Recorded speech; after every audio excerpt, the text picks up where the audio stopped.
Okay, right, Al, over to you. Yeah. Let me know when you want me to move on. Okay. Yeah, so good afternoon, everyone. I'm Ginger Al, as Eva was saying, and I'm going to teach you today, or just I've got a little chat to you today about leading a group on the trails. Do you want to flick on, please, Eva? So first of all, a little bit of background, a bit of the boring stuff. So I spent 10 years in the military, in the Royal Engineers. So I had a good base fitness level while I was there, and I saw active service in Bosnia 3 times and Northern Ireland, and I run quite extensively in both of those tours. So it's not just running in this country. I've been all over the world, to be fair. I left the military in 2002, and when I got out, I injured my back, and that was the reason for leaving. And then from that, I put on a heck of a lot of weight. So then after that, I went to the doctors and got a bit of a health scare, and it kind of kicked me back into thinking about my health and training. So I started road running, and then I was road running for many years. I set myself different challenges, doing ultra marathons, and then it just sort of naturally progressed onto trail.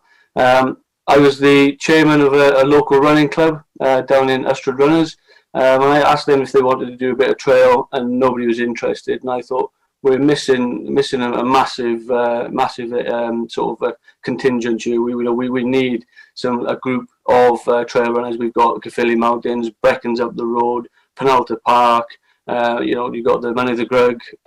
There's loads of areas around this neck of the woods, and then you can go further afield. So myself and my brother decided that we thought it was time to put the feelers out and see if we could set up our own trail running club.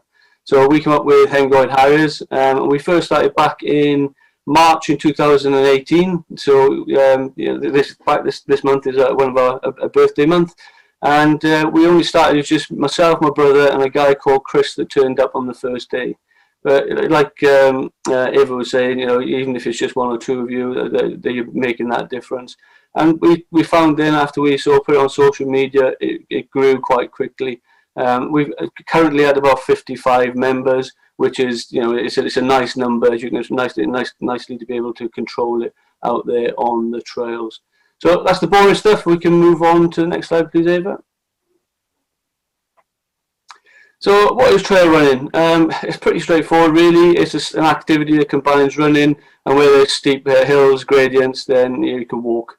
Yeah, loads of people when we first turn around and say, it's accepted on trail running to walk the hills. A lot of people look at us funny, especially if they've been predominantly running on the roads. They think, hang on, wait, they're supposed to be running. Running club, trail running. It says it in the name, but actually, it is actually encouraged to run to walk the hills.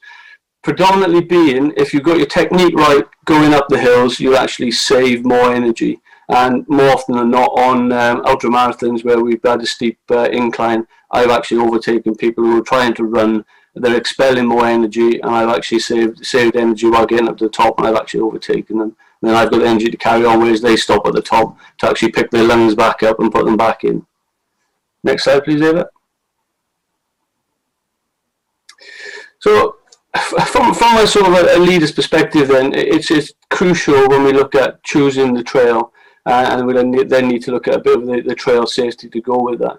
So, finding or picking a route is essential, really. So, you'd look at maps. There's lots of different routes out there.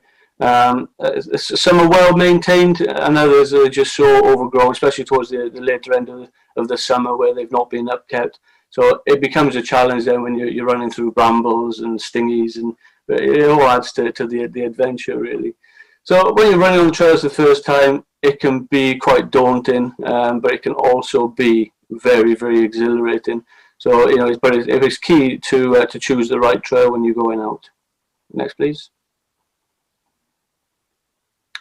So like we were saying then, it's key to plan ahead. To help you become more comfortable when you're out on the trails, it's safer to explore the trails, so then you know what's around you and what to expect. A couple of apps that I use, one of them is called alltrails.com.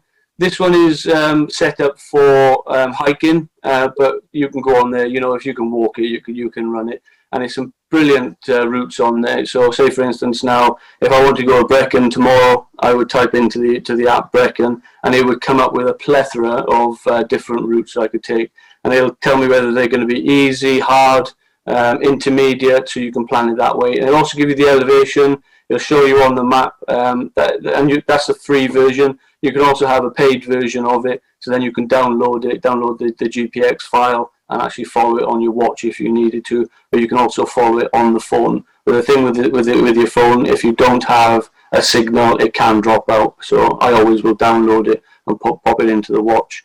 I also use Garmin Connect. Garmin Connect is probably my go-to app, is what I use. Obviously, other people will use different watches. Some will have your Apple, your Sunto. So I'm sure they will have something similar that you can set up. But I will always go to my Garmin Connect. I find it really therapeutic sitting down and mapping a route out and then going to recce that route. I used to use Map My Run. I don't use that anymore, but it's well worth a mention to say that you can put it in there. You can plan your routes. Next, please. So before taking a group out, like James was saying earlier, it's always good now when we're coming back from the COVID to risk assess it. It's no different for whether you're road running or trail running. You will always risk assess. So you need to know how many leaders you've got, anticipate how many people you got turning up, so you can anticipate the risks and sort of associated hazards that you may come across when you're out on the trail. So I know it says there recce the route. Wrecking the route is not always possible for time constraints or from where you actually choose to run it.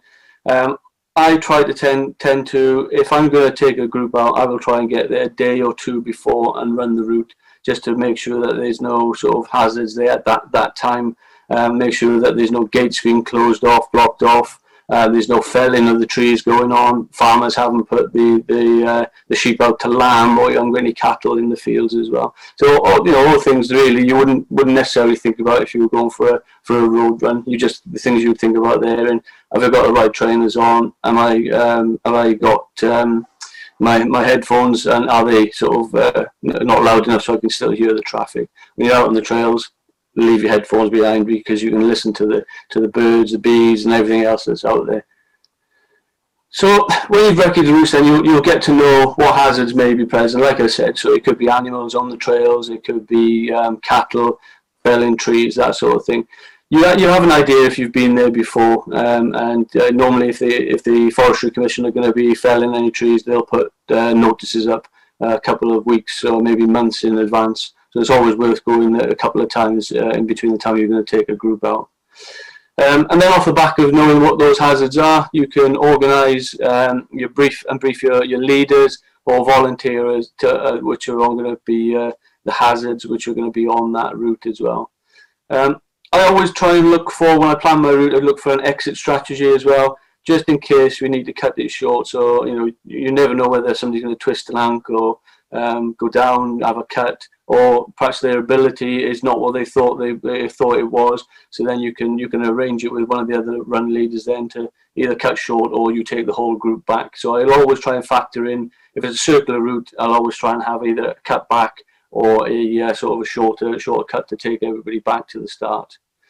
Weather, it's very important to look at the weather. A lot of people I know always check the weather on the day that they're going to run. I will say check it 3, 4, 5 days before on the longer forecast, but keep an eye on it as well. So then you can plan your route for the weather, and don't be scared to just cancel it altogether if the weather does get so bad, because you're out under the trees sometimes, and if there is going to be lightning, the last place you want to be is under a tree.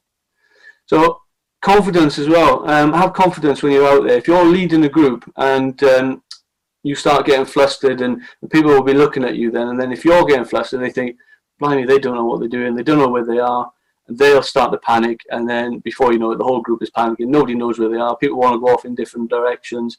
So remain confident, even if inside you're tearing yourself apart and you think, I'm lost, I don't know where I am.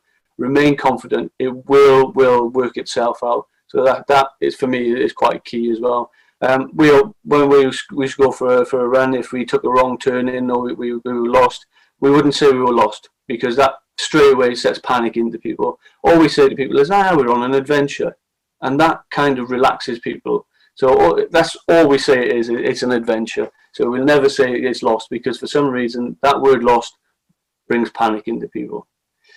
So always provide people with an emergency contact as well. So if it's either your contact or if somebody's going to stay back at home. For me, I will always tell my wife a rough idea of where I'm going and what time roughly that I'll be back. So if I'm not back if I say I'm going to be back in an hour, if I haven't shown up within 2 hours, she knows that something's a bit wrong. So then she'll either ring me or I'll ring to say, hang on, I've been held up, or I'm enjoying myself so much I'm staying out for another hour. So it's key to have that sort of emergency contact behind as well.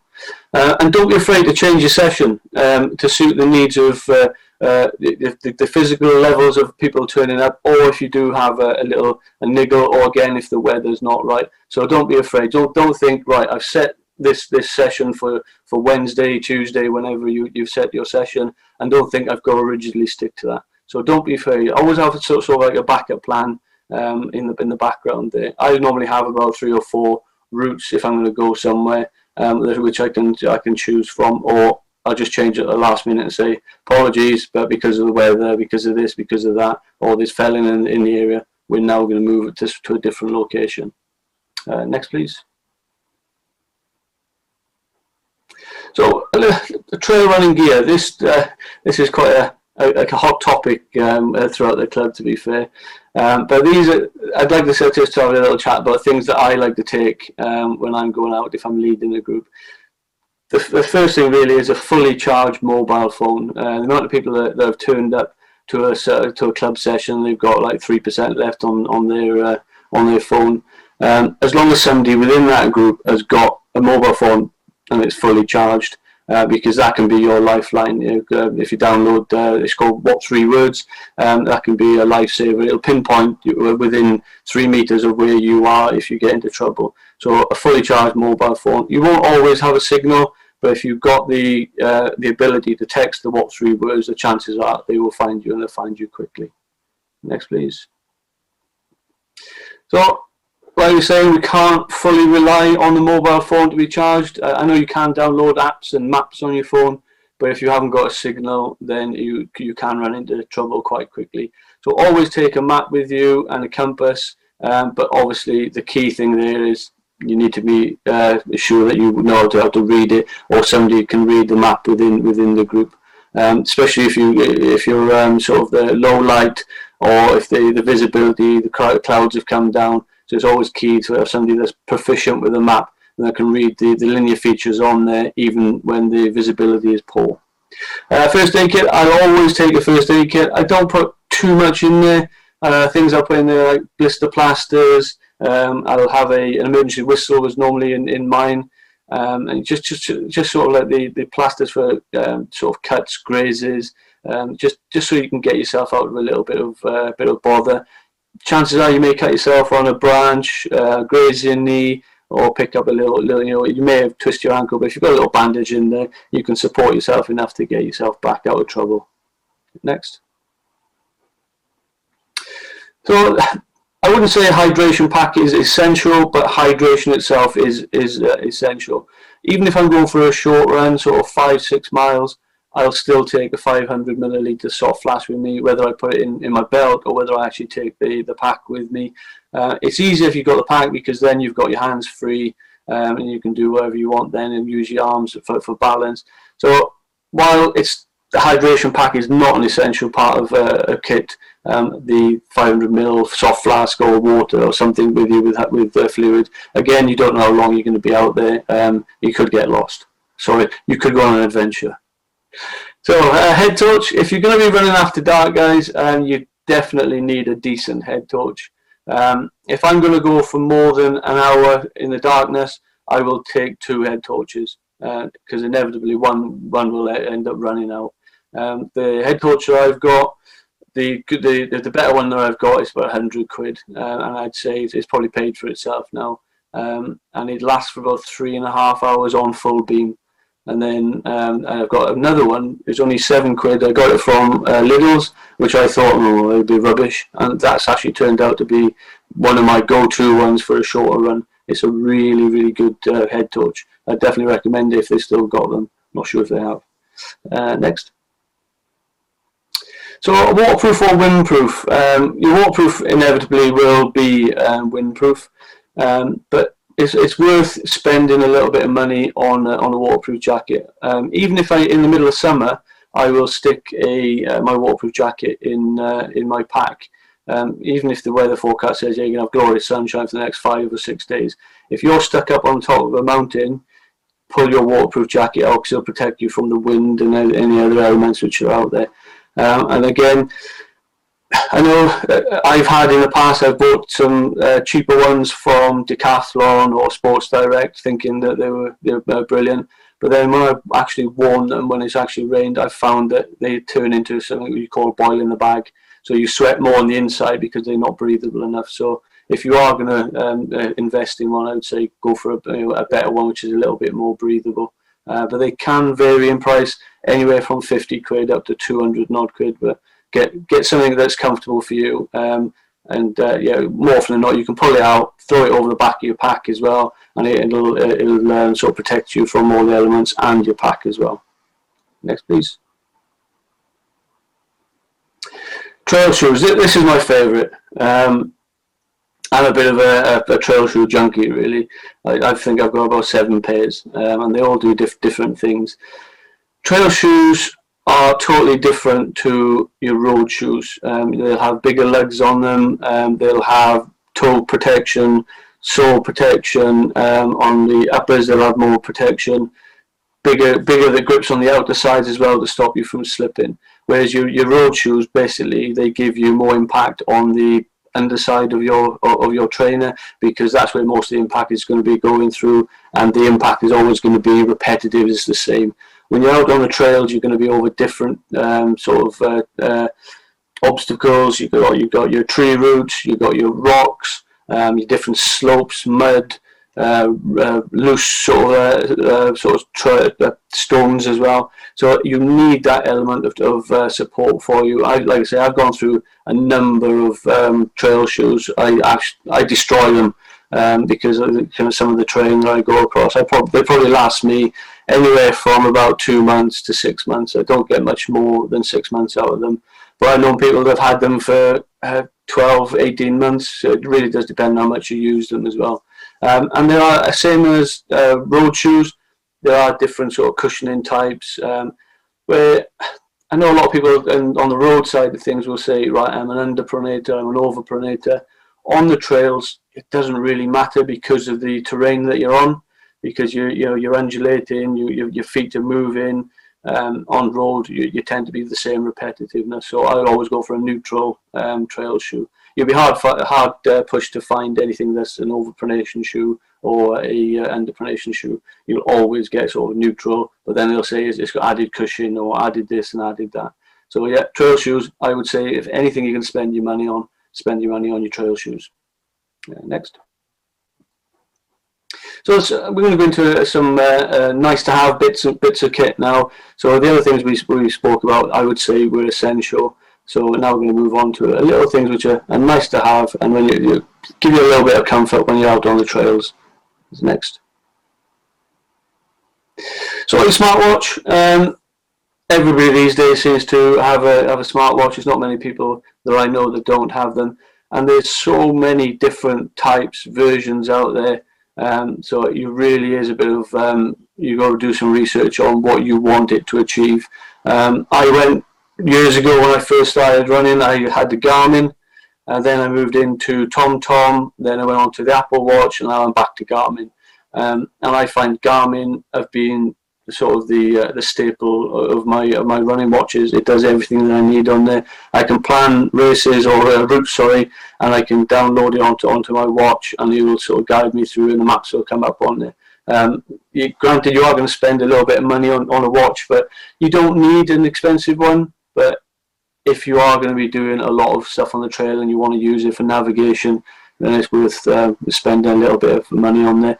A lot of the higher end ones, like your Suntoes, and Chorus is another good one at the moment. They've got some great battery life. So if you're going to be moving into the ultra world, then I would definitely look at the Garmin Sunto or the Chorus, because the battery life is absolutely fantastic.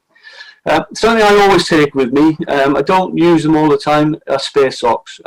As crazy as it may sound, but there's nothing nicer than putting on a fresh pair of socks when you've been on the trails, you're in the mud, you know, sometimes you have to do a little river crossing or across a stream. There's nothing nicer than when you get back to the car and slipping nice dry socks on. It's almost like getting into a fresh bedding. At the end of the week, you dive into fresh bedding or something like that. I'll always take a base layer as well. Even in, again, so in the middle of summer, I'll take a base layer, because you never know, if you've been sweating, you're standing around it, the wind hits you, you can cool down very quickly. So I'll take a base layer as well. Next. Running poles, these are like Marmite for many people. You either love them or hate them. I love them. I do get some great benefits out of them, but again, there are so many different types out there. The carbon fiber, so they're the really light ones, and then you can get sort of the steel ones, which I find with the steel ones, when you're running with them, they can sound really clunky when they're hitting the ground. So again, it's probably worth spending a little bit more on the carbon fiber poles. They've started to come down in price now. I think the cheapest version out there at the moment, about $59.99 from I think they're called Harrier. I bought a pair for my wife just before Christmas. They're still in the box, funnily enough. And so yeah, I would try them out, or to borrow a pair off somebody and try them first, because they are like Marmite. Sunglasses, these are a must, definitely for the summer months. They are weather dependent, but even though in the winter you can get some really low glaring sunlight, which obviously can get into the eyes, but they'll give you an element of UV protection in the eyes as well. It's nothing worse when you're out there and the sun is glaring down for hours, just burning away at your retina. So yeah, definitely get a pair of sunglasses, and they make you look badass as well. Next. And that is it, guys. That is it in a nutshell. So there's lots to think about there, but don't be scared really to go out there and take somebody out there for the first time onto the trails. Be confident in what you do. Thank you. That's great. Thanks, Al. Any questions from anyone at all? Come on, Dave. You've normally got a question. Hi, Al. It's Mona here. Yeah. Hi. Just something I'd add. That was a brilliant presentation. Great advice. For those of us who have iPhones, if you're going out in the cold, take a battery pack, because they drain so quickly. Yeah, definitely. Yeah, that's a good shout, to be fair. And again, if you're going to be out there for any length of time, it's really good advice to take a battery pack as well, because you can charge your watch with it or any other device you take with you. Great advice. I've been caught out a couple of times with an iPhone. Half a dozen photos and it's gone. Yeah, that's why you should go to Samsung. I've switched. I've switched as well now.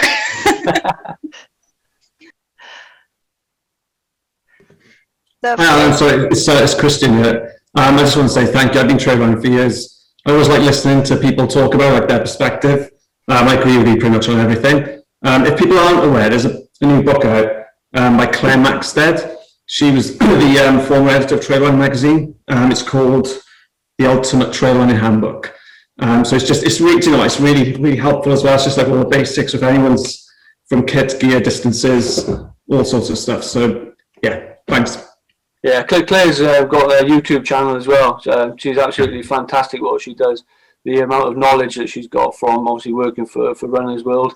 And so I think she's back at it now. She's recently had a baby, and I think she's back doing the YouTube stuff now.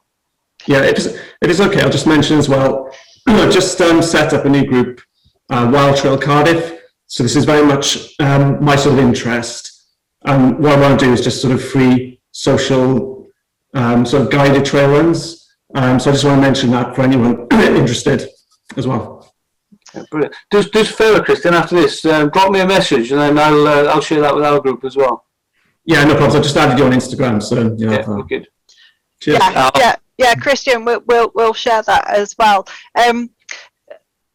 I've got some questions, but I'll let everyone else ask before. Dave? Thanks. Thanks, Al. I've had a problem with my ancient iPad trying to get off mute and stuff, so I would have jumped in just as you asked. That was great, thank you, as I knew it would be. One thing, I listened to a podcast recently with a guy who went trail running and slipped on ice and broke his ankle, and he hadn't taken enough stuff with him. And one thing he mentioned on there was the 112 SMS service. I hadn't heard about this before. It's originally designed for people who are hard of hearing who couldn't make phone calls to emergency services, but they've actually marketed it to anyone who might have difficulty phoning when they're actually in trouble. And they've actually marketed it to people out on runs out in the wild and stuff, because the SMS service uses it like different technology to phone calls. So you can send an SMS and it will keep trying to send it, but you have to register for that service.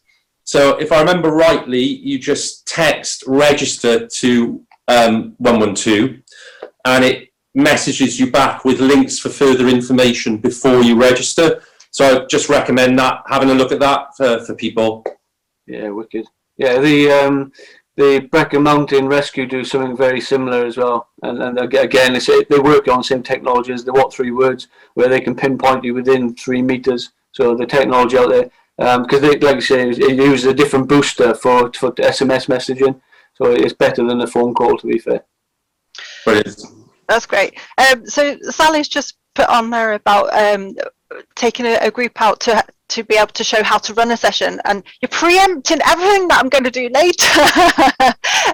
So yeah, something that I'm really keen to take from the back of today is setting up a run leader buddy system, and working together about sharing ideas for sessions, things that you might not have done before, or just different elements of the session. So that's something we'll talk about later. But yeah, Al, if anyone needs further support and advice, can you let them know where to contact you?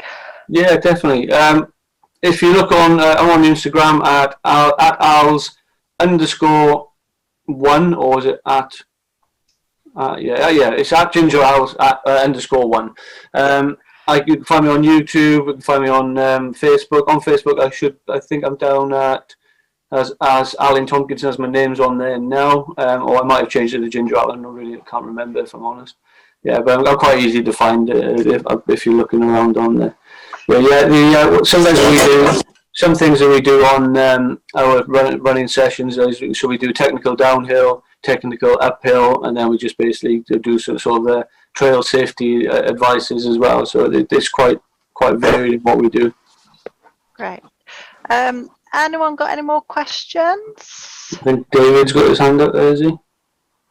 Hi, mate. Yeah, I was just going to say, well done on the YouTube videos as well. I hope it was all right. I shared one of your, I think it was the Mackham Park Run video on our club page the other day, and yeah, they're really good.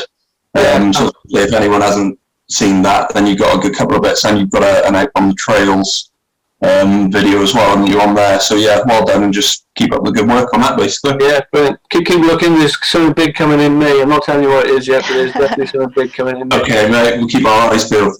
Yeah, cool. I can recommend the YouTube videos as well. Just a question that I've got out really is about if you've not gone onto the trails or not taken a group before, how do you think it helps by trail running compared to road running?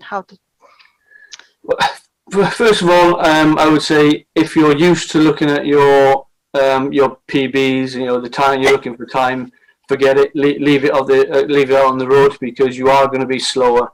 Because the train you're going to be going over is going to be more difficult for you to get any sort of speed up on there. That being said, once you've been doing trail running for a number of weeks and you go back onto the road, you'll probably find that you'll shave a few seconds off your PB, because you're using different muscles, you're strengthening different muscles, your cardiovascular will massively improve, because also you're going to be going up and down these hills as well. Whereas on a road, you tend to sort of stick on a sort of a flatter path, because your cars have to be able to drive on those as well. But where you go on the trails, more often than not, a car is not going to be able to get up there. So it gives you an idea of how steep it is. So you are going to be blowing out of every hole that you've got. That was me on Thursday doing hill reps. Oh, it's not pretty sight, but I'm not here to be pretty. Just for some information as well. So we were talking about safety, and Al was talking in his presentation about being aware of what's out there. So, you know, if you're going across fields, are there livestock out there? Also, if you're going through gates and over stiles, we put out a little article in conjunction with Natural Resources Wales a couple of weeks ago about being safe in the countryside. So I would recommend sort of following their advice as well about being out. If a gate's closed, make sure it's closed behind you. If it's open, leave it open, because the farmer or the landowner has done it. Also, I know there are routes at certain points of the year that I will not go because there are cows, and I'm not getting near cows, and I'm not getting near horses either. So, definitely look around.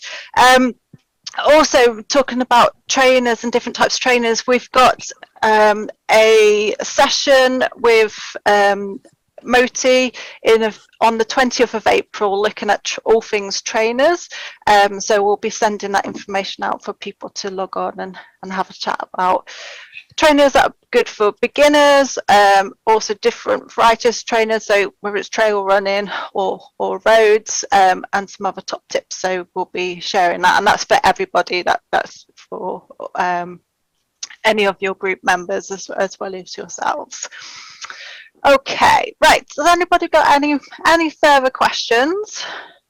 I just added a couple because I'm totally new to the world of trail running. It's almost like talking about, you know, Earth and Mars to me. So having that presentation was absolutely fantastic. I'm a bit of a equipment geek. So is there kind of a list in terms of what you would think are the most vital parts of the equipment you need to take? Is there kind of a sequential order? That might be too much. It might be something we want to take offline. And also from a run leading perspective, I know we work to the 1:12 ratio.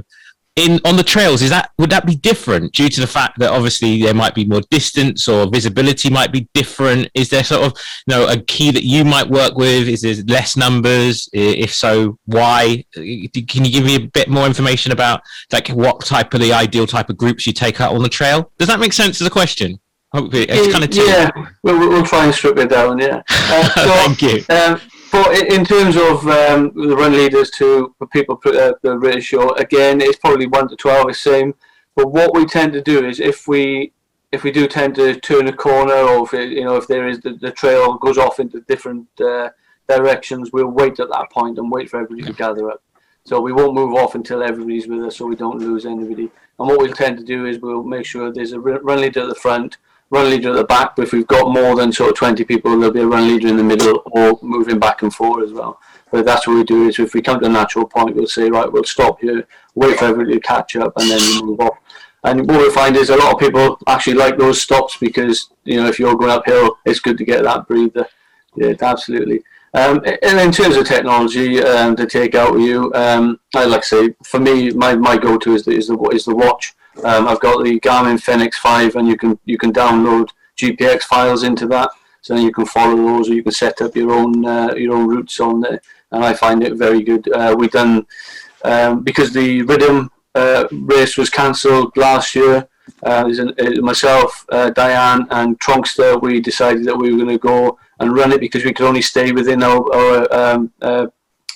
county, and it was all within the county. So we said, right, we're going to go and we'll do that route. So I plumbed it into the watch, and we followed that, and it worked out really well. We only overshot one turning, and we should have gone into a field, but we actually ran past it. But the watch buzzes, and it says to you, right, you're off course, turn round. So yeah, that's my go-to, my must thing to have. Okay. Any